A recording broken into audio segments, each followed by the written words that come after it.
All right, so I started with 125 through 141. In this video, I'll be starting at 149 and getting a few more weights in from there. At 149, the top seeded guys would be Anthony Ashnall at number one, Micah Jordan at number two, Pat Lugo number three. Then you got Martin, Berge, Thorne, Amin, Bannister, Oster, and a few other guys below there. It seems like this is a fairly open weight. Besides from the top two guys, I think Jordan and Ashnall probably have a pretty big edge here on the rest of the field. But just to go through here and see where there's some potential. In the round of eight, you'd like to be looking at Ashnall versus Bannister or Oster. I think Ashnall's going to get a pretty dominant win there. You'd have Jordan versus Malik Amin or Jordan Shear. I think Jordan gets through that pretty easily. Lugo versus Thorne is a tougher match. That one can toss up either way. Lugo did just get a really big win against Caden Gefeller. And one of the things with Lugo, and I've mentioned this pretty much anytime I brought up Lugo, is that he's one of those guys where he's capable of beating pretty much anyone in the nation, but he doesn't always wrestle to his capability. So it's kind of hard to tell if you're going to get the best Lugo or not. Prior to going to Iowa, Lugo did pull off an upset against Brendan Sorensen, who at the time it was pretty much just Sorensen. Like the tiers were Rutherford was just way ahead of everyone. Then Sorensen was way ahead of the rest, and then it was just like a group underneath them. And Sorensen, though he was a tier ahead of a guy like Lugo, Lugo was able to beat him. So while I can definitely see Lugo being a guy who can cause some trouble at the Big Ten tournaments this year, aside from the Caden win, and Caden's supposedly a little bit injured right now, he hasn't given me a whole lot to believe in. So I actually think that Tommy Thorne may be able to pull the upset here and sneak into the semifinals. And then between Martin and Berge, I'd have to go with Martin. Berge hasn't shown a whole lot. So then you'd be looking at Ashnault versus Martin. I think Ashnault would get the win there. And between Micah Jordan and Tommy Thorne, I'd have to go with Micah Jordan. So then you're getting your Ashnault versus Jordan match in the finals to no surprise. And I just can't pick against Ashnault right now based off how good he's looked. So I would see Anthony Ashnault winning 149 at the Big Tens. Moving up to 157, if it wants to load up, we have Jason Nolf, who is just Jason Nolf. I could just say Nolf next topic and just kind of end it here, but just to give some respect to the rest of the wrestlers, I'll just go through the rest of the bracket. So you'd have Berger at number two, Deacon at three, Pantaleo four, Young five, Hayes six, Blease really strong seven, Barone eight, Perry at nine, Van Brill 10. So actually a lot of good depth here.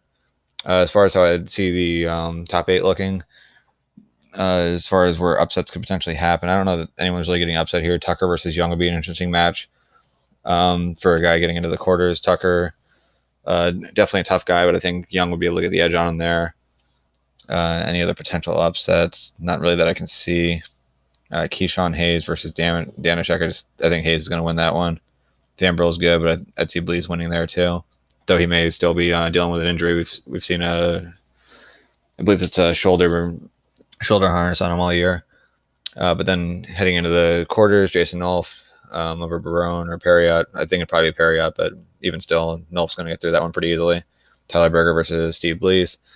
Could be a tough match, but I'd have to go with Berger. Deacon versus Hayes, got to go with Deacon. And Pantaleo Young, have to go Pantaleo. So you're looking at the top four seeds.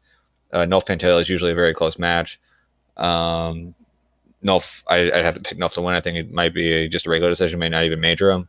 Though wouldn't shock me if it did, obviously, because we're talking about Jason Nolf here.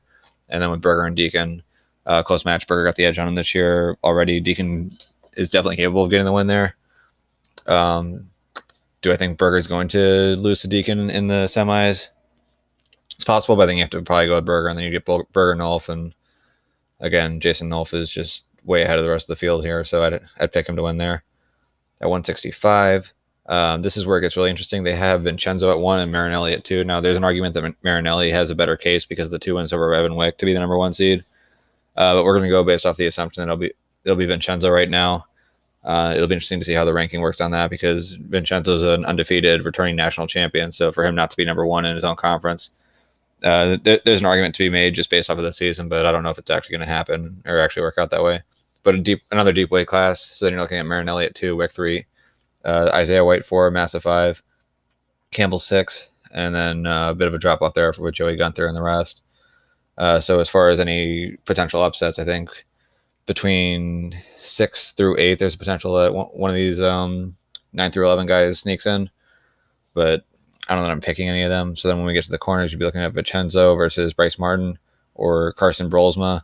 Chenzo is going to win that one pretty cleanly, I think. Alex Marinelli versus Joey Gunther. That was a very dominant win for Marinelli in Illinois. Don't see why it would be any different here. I think he actually ended up stalling him out, where there's just so many stall calls against Gunther that Marinelli just won that way. Then with Evan Wick versus Tayshaun Campbell, I'd have to pick Evan Wick. Massa versus White is a very difficult one to pick.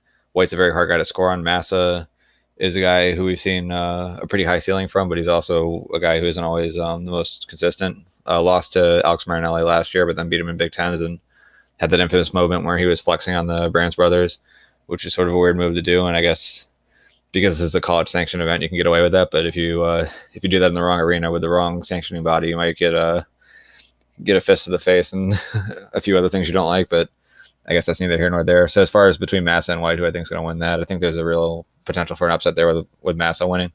So then you would have Wick Marinelli for the third time, and then Joseph versus Massa. I'd have to pick Joseph to win a close match against Logan Massa to get to the finals, and then between Marinelli and Wick.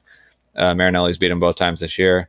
They've been very close matches both times this year. It's reasonable to expect Wick to be able to pull the upset here, but I don't know how you can go against Alex Marinelli when you just beat him in his own building, in addition to the win that he had at Midlands. So you'd be going Marinelli versus Joseph in the finals.